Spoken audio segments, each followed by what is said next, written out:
Oi! Welcome to episode 9 of the Amazon Connect podcast. I thought it was episode 10, but my ever reliable rock of a partner that is Mark Rudkowski Mhm. assures me we haven't done 9 yet, so No, this must we be have done 9. that. We're trying to skip ahead, Doug, and we can't do that yet. I'm just excited for 10 because I know I what know, 10 yeah. is, but I'm equally as excited for 9. But Mark, first of all, how are you doing? I'm doing all right. Yeah, I'm in Seattle this week, Oh, so you beat me to it. I could tell you weren't in Raleigh or near Raleigh, in North nope, it's not dark Carolina. out.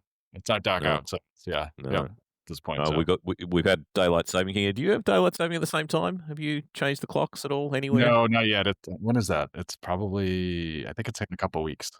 Oh, yeah, yeah. So we've gone early on the weekend, and it's messing with me. It's messing with me. But the thing that messes with me even more is I feel like I'm stepping back in time 8 years to the very beginning of Amazon Connect as we introduce our guest, Yasser El Hagan. How are you, Yasser? The original Connect SA. I'm great. It's awesome to be here with you guys. Now, can you just give us like a two-sentence how you want to present yourself, and we'll get into some what's news, and then we'll go deep on what you're doing these days. But just introduce yourself, Yasser. Tell us about yourself. Sure. Yeah, so again, I'm founder and CEO of Prenetics, which is a boutique consulting shop that's an AWS Amazon Connect partner. Let's see, most relevant before I joined or started Prenetics, I guess most relevant of my background is my time at AWS, where I spent 6.5 years at AWS. Started as a TAM in enterprise support and was employee number 0 on the go-to-market team for Amazon Connect, which was awesome. And yeah, before that, I was at Avaya and Nortel. But I guess most relevant is my time at Amazon. In the early days, you were synonymous with Amazon Connect. You were everywhere. You were on all the videos. You were on all the So presentations. You were Yasser flying was around the world. Yasser was the front man. Yeah, Yasser was the front man. Absolutely Not a right. mistake. Yasser, how many countries did we travel that first year? Many, over 12. Yeah, We did 7 in just one trip. yeah. So yeah. I mean, you two were the 1-2 punch, weren't you? Because it was first ProServe and first solution architect for Amazon Connect. Yep. But Yasser would win the business, and then I'd have to go implement it. yes, So that's usually how it went. That's not We- much different now, No, exactly. except now I do both sides. Yeah, it's actually kind of funny. We've almost kind of reversed roles. Mark's like, yeah, you can do all these great things. And I'm like, That's Mark, right, I have to that's actually right. go do these things now. Exactly. Now, let's get on to our what's new before we get into why we're talking to Yasser and the bulk of the discussion that we will, hopefully, for the first time, manage to keep under 30 minutes. But we'll see how we go. But the biggest one of the what's news, I want to hand over to you, Mark. Please tell us about the Yes. announcement over the weekend. So essentially, what we introduce now is Amazon Connect now provides agents with generative AI powered email conversations, overviews, suggested actions, and responses. So the cool thing about this is, what it really enables is that customers now, when an agent gets that customer email, they can leverage it to really, leverage generative AI to, for example, process a refund request. And leverage that around what happened around the customer's purchase history, and then recommend that resolution in terms of through a step-by-step guide, and generate that email response automatically through the contact. So this is I think this is really awesome in terms of really starting to drive. We hear this often from a lot of our customers is like, can you just make this simpler for our agents to be able to generate these these responses? And this is a really great enhancement, right, in terms of Exactly it. the core capabilities that generative AI is really good at, and leverage that as part of the. I was going to say that this is one of those points where generative AI really comes into its own. Understanding what the customer's asking for, analyzing a piece of text, in this case an email, and oftentimes customer emails in most organizations are pretty to the point about what the customer wants. Customers aren't writing long stories about themselves. They're saying, hey, I've got this concern. I want to know this piece of information. I want to return this, whatever it is. And generative AI will do a really, really good job of helping the agent out and just cutting through there. And of course, as always, we always like to say, the human is still there to vet it and just take a look and just make sure this is what we want to say.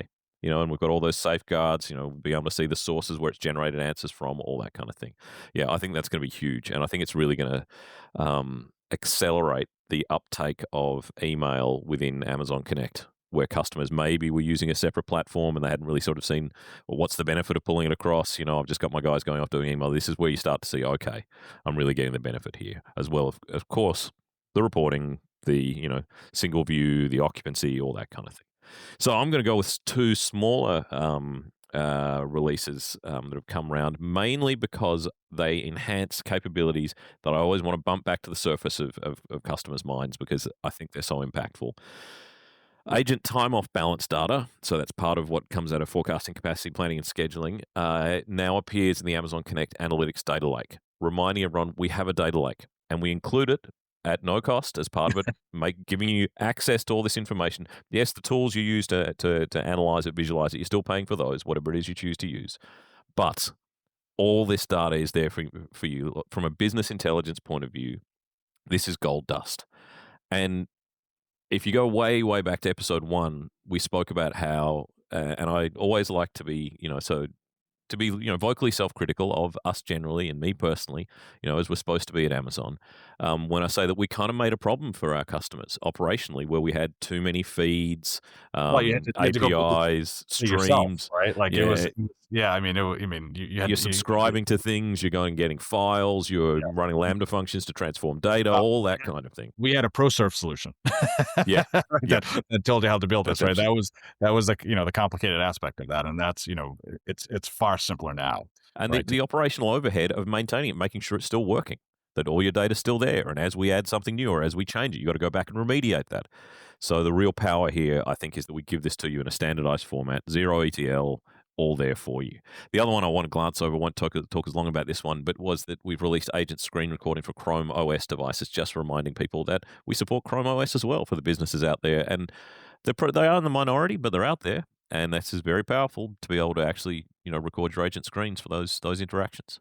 Well, and we're actually part of their certified program. So, right. One aspect of that, in terms of it's, the goal of that is, one is really simplifying, how you can deploy this to your agents, particularly around the OS layer overall. And then there's also Chrome Enterprise, which also offers a lot of value in terms of being able to leverage that, right, and drive, particularly around how are you managing your policies and driving that consistency across your agent population overall. So, and one of the, that's an area too that we're continuing to work closely with Google on, right, as well, in terms of how do we continue to, screen recording is one aspect of that, but there's a lot of capabilities that you get out of Chrome Enterprise and Chrome OS as well, and that's something that there's a lot of value there for customers that want to simplify their overall deployment stack. Well, selfishly speaking, I always learn something on these podcasts, Mark, and I just learned something then. Yep. I'll tell you what, the data lake is one of the best kept secrets, right? Like, it really is. We talk to so many customers who have been on the journey with Amazon Connect that have no idea that the data lake exists. Yeah. That's why I wanted to talk about it again. I never get tired of talking about it. It's so powerful. It's an episode. It's definitely a future episode for us to do a deep dive on. And we just let it kind of sneak out there. We didn't really make a big song and dance about it. We barely announced it. It was just like a RSS feed. What's new? There wasn't a big announcement or anything. But yeah. Now, Yasa, before we go any further, I know you were talking before about one of the new releases that caught your eye. So I'd love to throw to you if you want to talk us through the what stands out for you and the what's new. On the email, yeah. As tech geeks, it's kind of nice to see the different flexibility and control that you have. So it's pretty cool that with email, you can have a separate AI agent for the email overview or email responses or the generative answers. And that means that you can technically have a separate LLM prompt that you can have for each one of those, which is pretty cool because then you can really control for each of those scenarios the instructions you want to provide. And it's not only the different LLM prompt, you can choose a different LLM. So if you want, one that's more verbose or has a certain characteristic to it, you can, and we'll keep adding those as we go along. Just to spell it out for the listeners, the reason a different prompt matters for all these different scenarios is if you think about the different way you would respond to someone asking you a question via voice or via web chat or via email, you're going to want to format those things differently. You're prepared to have, like an email, you might be prepared to have a much longer answer than you'd want to via web chat or you want to via voice. So, look, that flexibility surprised me when it came along, and it's surprising me again that we're extending it. And surprise is in pleasantly surprised me because it's sort of like it was a problem I didn't know was coming, And then it was great to see the service team, full credit to you, Mark, is already thinking about the answers to these problems. Yeah. And you can also mean that means that you can provide different context to that AI agent or to that prompt as well, which is kind of cool. So you can have different context for a summary versus a generative response or a suggestion or what have you. It's pretty cool. Yeah, that's awesome. Which I think brings us to the main guts of the show, which is why we're talking to Yasser. So, Mark, why don't I let you set it up? Give Yeah, us totally. give us So the run up. yeah, so Yasser, one reason we wanted to bring you on, right, is particularly, as a key partner, right, for Amazon Connect. One of the questions we kind of got often asked is like, so what, why do I need a partner, right? What's the value of bringing a partner?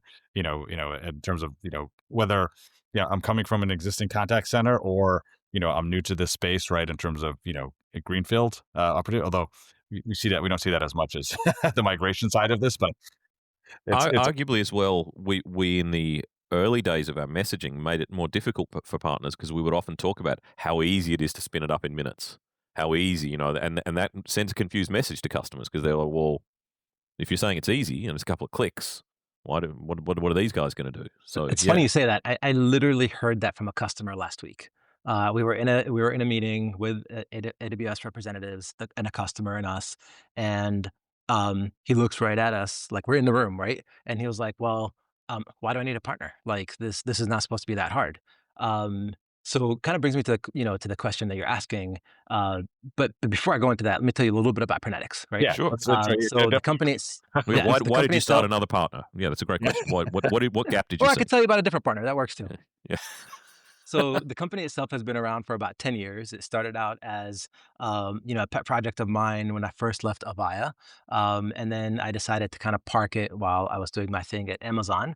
But we really doubled down in February of 2024, me and my co-founder, Mick Shaw, who I've known for over a decade. So we started two of us out of this basement here. And in about 16 months, we went from the two of us to 47 employees. Oh.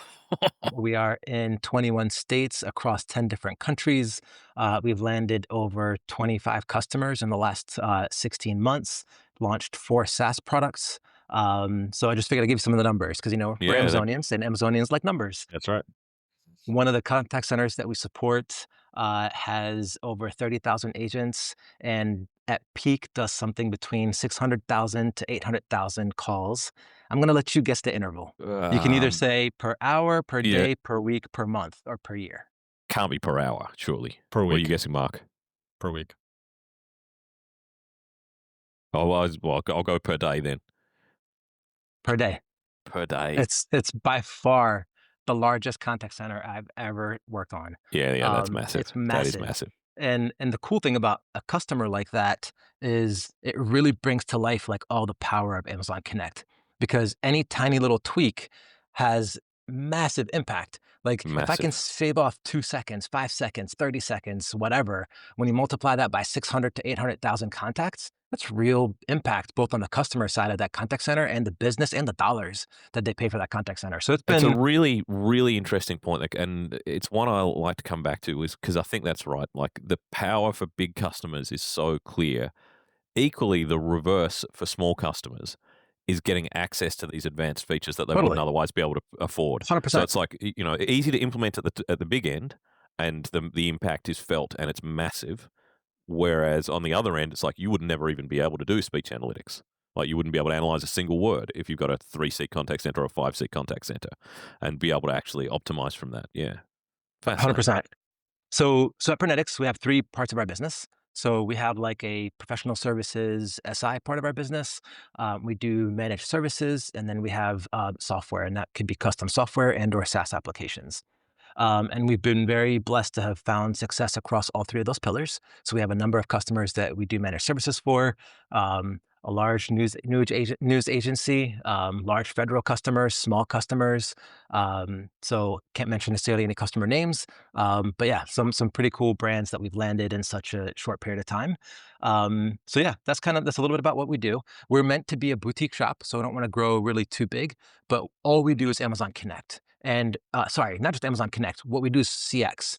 with the core of it being Amazon Sure. Connect, Yeah, yeah. or really anything CX related at AWS, but we are only focused on Amazon Connect and AWS And services. that's a neat way, I think, into the why do partners matter, because I think that differentiation you just made between Amazon Connect and CX, in that you are CX specialists and our successful partners are CX specialists. They understand, and it's why historically partners have struggled to go from being generalist AWS partners to being Amazon Connect partners. And there's been a lot of train wrecks and a lot of roadkill along the way of a generalist partner going, well, we had a 19-year-old grad jump on and spin up an instance of Amazon Connect. Seems easy. We'll take on this project, and it ends in tears. Because they don't understand the CX component, the work that's always been there, going back to the Avaya days even. How do I turn what this customer needs, their requirements, into system programming, or what this system can do? How do I solve that? So that's it. Have I oversimplified it, do you think, Yasser, or is that the real guts of why you need a partner? No, it's actually two pieces. So that's one part of it, is not only why you need a partner, but why you need a partner like us. Is that, we're not focused on, data transformations and overall business transformation and this, that, and the other. Like, we are focused on this space. So that matters, because this space is moving so fast that unless you are hyper focused on this space, there's no way you can keep up. Like, there's no way you're going to try to go do 10 different things. So that's the first piece. But the other piece is, I'll pull a line from our time at Amazon, and that is that there's no compression algorithm for experience. Mm. So yes, Amazon Connect is easy, sure. But the amount of experience that we get as a dedicated partner that works just on Amazon Connect and CX, where I can see how this large federal agency does it, how this tiny little public sector agency does it, how this law firm does it, how this shoe company does it, both across voice, chat, tasks, cases, speech analytics. I don't care what kind of customer you are. That is not Forecasting, what you capacity do. planning, and That is scheduling. not your core competency. So therefore, Yep. you're just not going to have the same amount of experience. That's why you bring a partner in. And I think as well, we are at AWS are not experts in other platforms. I mean, you have pockets of expertise, like Mark was just talking about Google, and of course Salesforce, where Marcus spends a lot of time. But we're not responsible for what Salesforce does. And that's, again, where a partner can come in. Those integration points where, I mean, seemingly every customer I talk to has a slightly different CRM or implementation of ITSM or implementation of some ticketing system or billing system or something like that. And to really make your CX sit up and beg, you're going to need that data or access to it somehow. Well, and I think too, and Yasser, I mean, would love your thoughts on this, right? Is, with how fast agentic AI is moving, right? Like, how does a partner come into play there? Because I suspect, right, being very prescriptive is super important, right? And in terms of how fast the space is moving. 100%. And it's, not only is the space moving, but because the space is moving so fast, the patterns are changing. So what you might have done where you found success 6 months ago is almost definitely not what's going to be what you do today to find success, right?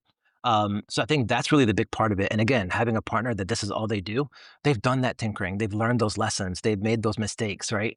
And for customers that are trying to kind of push the edge of what's possible in AI, we can be right there kind of ahead of you saying, hey, we've already tried it this way. We know that doesn't work.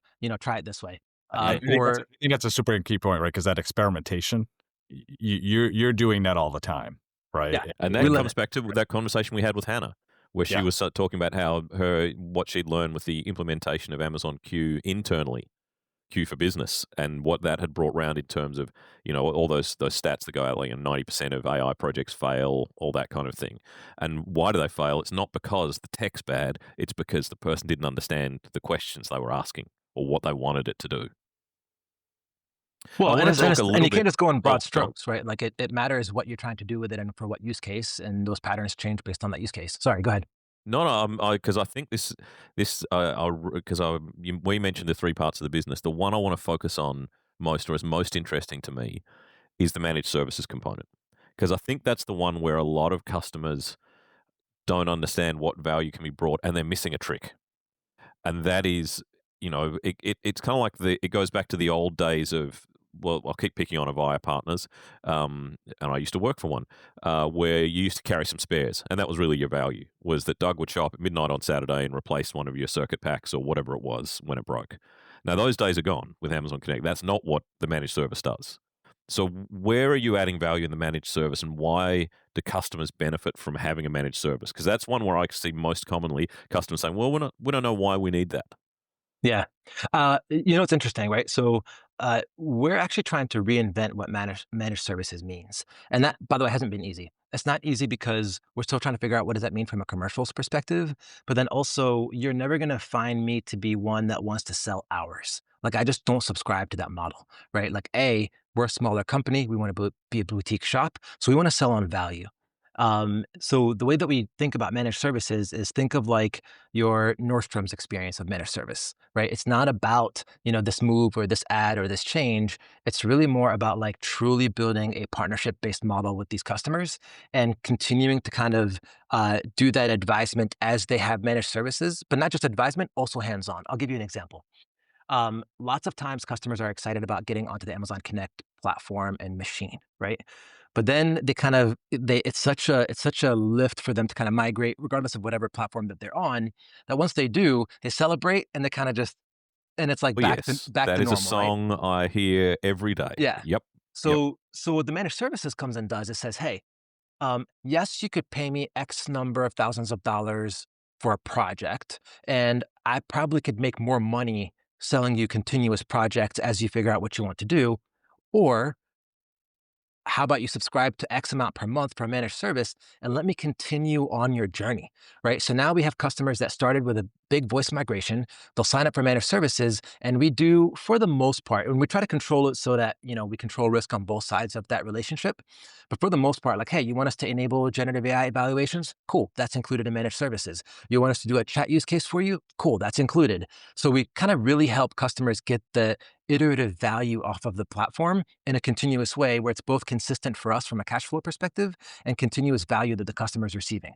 Now, if they come in and they say, hey, I have this massive migration project that I want to do, sure, that's not included as part of managed service, but we really kind of optimize on how do we continue getting you to understand and get additional value from the platform, as well as also because the way that we partner with customers throughout these engagements, we spend a lot of time trying to become experts on that customer's business. So Yeah, once we've yeah, done yeah. that, now on the managed services side, we're actually coming back with recommendations and saying, hey, by the way, here's what we're noticing in your contact center. If you did X, Y, and Z, here's the additional, productivity your agents could have, or a more seamless experience your customers could have, And or that's a what that's have a you. So that's really how great we think point. about managed service. That's a great point at the end there, and the way you're describing it is, I didn't know the answer you were gonna give, but I figured it was gonna be so because it's really changing it from a managed service into an innovation subscription. You basically you want us to because, not I think only you, do I I see. think you Yeah, should go on. copyright that right now. I'm, I'm, I'm writing that one down. Put it on the website. Do you want to Yeah. subscribe to our innovation subscription? Yeah. Subscription? Uh, The last point you raised there is similar to that one of moving on to, moving on to the platform, as you say, like what they talk about, oh, phase one, we just want to get on the platform, do no harm, don't want to lose anything, or, make sure we're working. And oftentimes it stalls there. Where they implement something like speech analytics, that's another one where I see people turn it on and they're Yeah. super impressed by it. Like, it's interesting. You can spend half an hour just noodling around in the data, and it's fascinating to see what you're getting out of it. But that linking of the data to the overall organizational objectives. Okay, we want to increase wallet share. We want to reduce churn. We want to whatever those things are that the organization wants. We spent $100,000 on marketing. Is anyone talking about what we did? It's linking that data to those outcomes that I think customers struggle because they've got day jobs. The person who turned on speech analytics may not actually be in a position to really sort of think about those things. And I think that's another part of that innovation is not just, hey, we can turn on these features for you, which I'm not saying that's what you were saying, but I just wanted to press again on that point of, well, we can actually help you use the data and explain to you why it's valuable. This is Well, it's, something it's, we've it's squeezing noticed. the additional value out of it, right? And actually brings you back to the point you made earlier in the conversation, the data lake, right? So we actually Mm-hmm. hook up to the data lake and we show customers how they can get meaningful data by tying together the contact lens information, which is in the Mm-hmm. data lake, by the way, with all sorts of other information in the data lake, like attributes. So like one of the cool things that we did for a customer recently, actually I can talk about this customer publicly, DC government. Uh, Mm-hmm. we tied together agent evaluations, which are generative AI agent evaluations, with contact lens information, with CSAT scores that that the caller rated that contact. So Mm. now Yeah. you're like you have signals across that entire journey. You could say, Yeah. hey, here's what the AI thought of this interaction based on this form that I filled out as far as what the agent did. But oh, by the way, I have an actual signal from the customer that said that this conversation was a 4 out of 5 or a 5 out of 5. And then we took that and led it into a kudos dashboard that they have up on the main screen of their contact center so that seconds after somebody leaves the survey and we know that it was a well done call, we have a kudos board that actually calls out the positive information that that customer said about that Mhm. caller. I love So that. it's such an interesting way to like tie everything together by all native features. Yeah.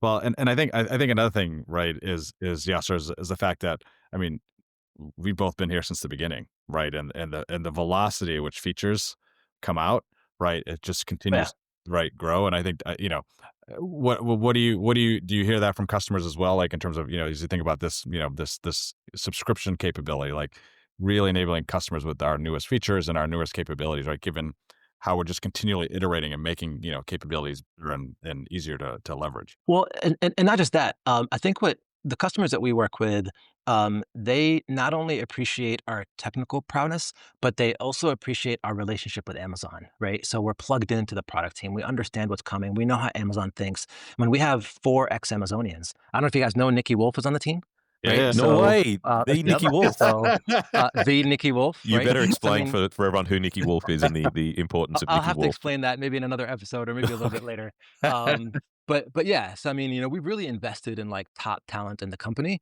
But where I was going with that is that customers often are on a multi-year journey, especially these larger enterprises. And what they end up doing is they try to plan for, I need to go build email summarization. Literally working with a customer who's doing this right now, right? They built their own email summarization and so forth. But as we engaged with them, we said, hey, the way that we really want to think about this is we know some of these things are coming. We know quarter-ish when they're coming. Let's plan your roadmap against the Amazon roadmap so that you're building things that are not coming and saving your cycles to build the things that we know are not coming, right? And email summarization is a great example of that. We said, hey, why don't we wait a little while? We know email summarization is coming. Sure, if you want to do it yourself, but let's do it in such a way that you could easily plug it back out and plug in the native capability. And customers love that. They love that we're plugged in. They love that we kind of know what's coming, so that we can give them that guidance in a way where they can be ready to consume goodness as it comes out. Now, because we've only got a few minutes left, that last part of the organization there, because one of the things that's nice about talking about Prenetics is because you cover all the different types of partner. Because we have some that are just ISVs, we've got some that are just managed service, we've got some that are just implementation. But I want to talk about that ISV part where you're talking about having custom developers, software developers. How do you manage that? Because that strikes me as probably the biggest challenge is deciding what you're going to invest your time building Yeah. against what we might build and therefore make that a regret cost that you've built something that now doesn't need to be there, or how do you manage that sort of relationship with AWS? Because I feel as though there's some tension there potentially. Yeah. I think the difference is that because it's not the only thing that we do and it's not the primary part of our business, there's likely not as much friction.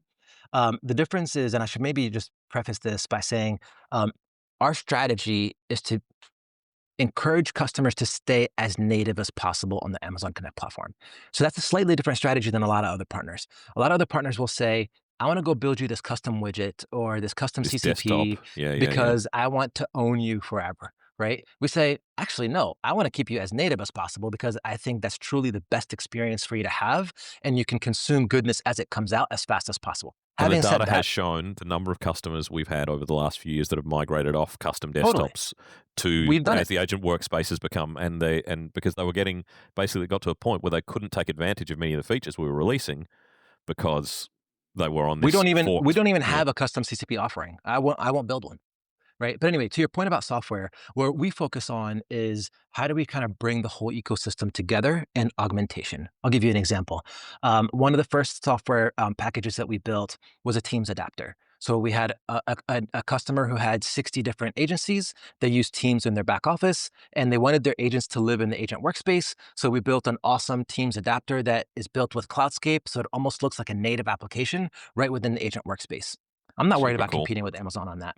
Yeah. Um, One of the other applications that we built was a scorecard application, also as a 3P app inside of the agent workspace, so that agents can see not just your normal metrics, because Amazon did eventually release that, but your metrics We got against there. goals and thresholds. So now, as a business supervisor, I can set what your goal and threshold is. So it's more of like a scorecard and a little bit of gamification, as well as also tied in there agent adherence and agent schedules. So we bring together multiple pieces of the product into one piece. So we bring in FCS with some of the contact lens pieces and so forth.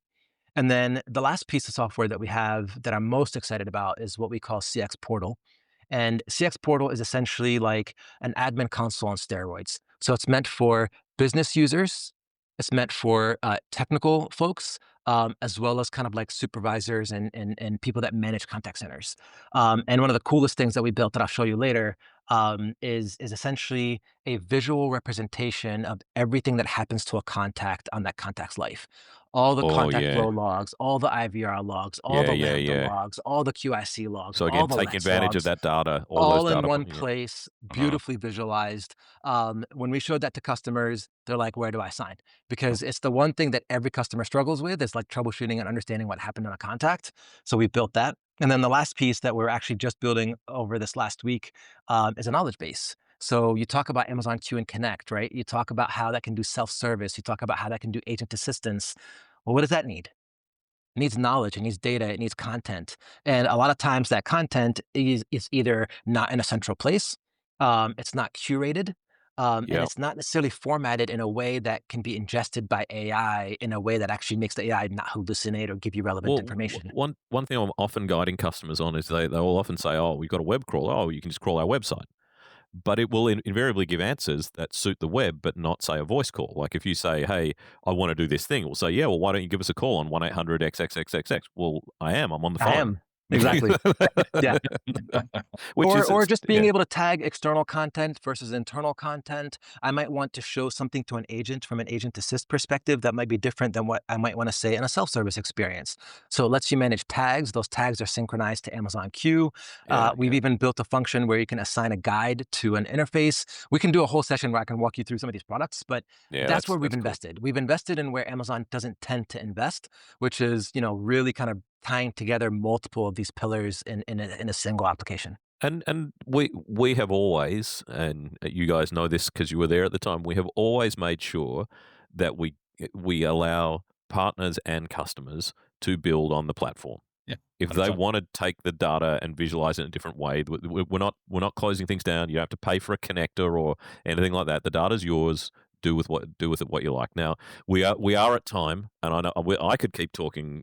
This is a fascinating topic for the next 3 hours. But Mark, do you have any Actually, well, yeah, final actually, questions? Mm. one last question to you, yeah, Yasser, right? Like, you talked about all this goodness. How do people reach out to you? What's the best way to, You can find us on LinkedIn. You can go to our website at pronetics.com. That's pronetx.com. You can hit us up on an email, contact@pronetics.com. Or like I said, you can find us on LinkedIn. Thank you so much, Yasser. Thank you, Mark. That is a wrap. See you later, everyone. Bye now. thank you. Thank you. Bye. Have a, bye now.